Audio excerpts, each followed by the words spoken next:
È iniziata ufficialmente oggi con un'assemblea al Censer di Rovigo la corsa a Palazzo Balbi de Il Veneto che vogliamo. Parola d'ordine, ascoltare i cittadini e ricostruire quel legame di comunità che dovrebbe essere forte e sentito anche in ambito regionale.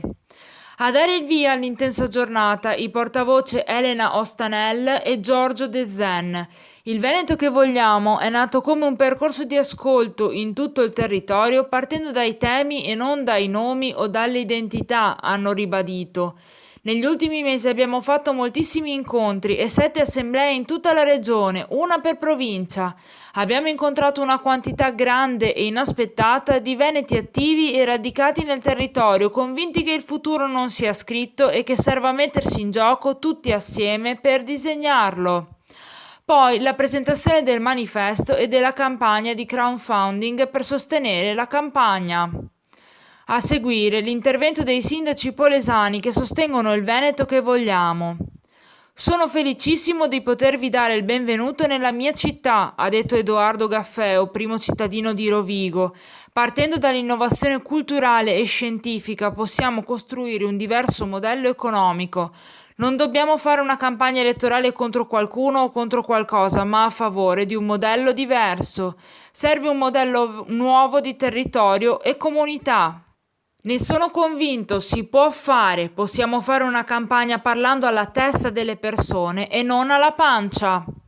Poi la parola è passata al sindaco di Adria, Omar Barbierato.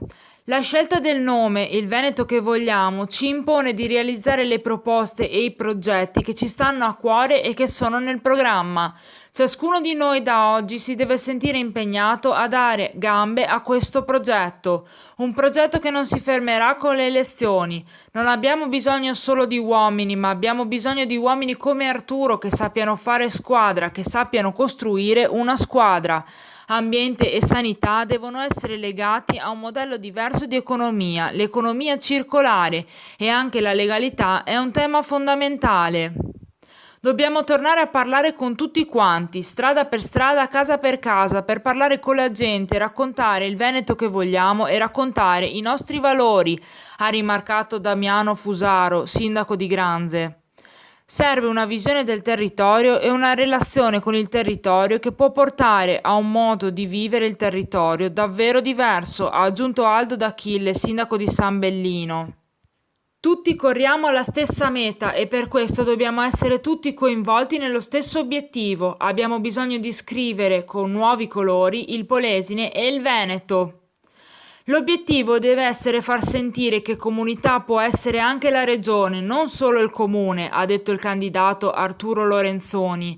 Le mie 3 priorità per la regione sono l'ambiente, declinato sia nella protezione che nell'investimento per rinnovare l'economia, l'innovazione sia sul piano sociale che su quello economico e poi una forte attenzione al sociale, alle fragilità e alle debolezze di ciascuno di noi che possono diventare un argomento fortemente aggregante se messe al centro dell'azione politica.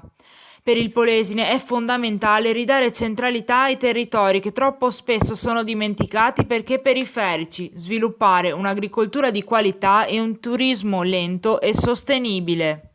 Durante l'assemblea sono anche emersi i nomi di 4 possibili candidati per il Polesine: Aldo D'Achille, San Bellino, Enrico Bonato, Adria, Sara Quaglia, Badia Polesine ed Enrica Munaro, Lendinara. Il quinto nome è ancora latitante.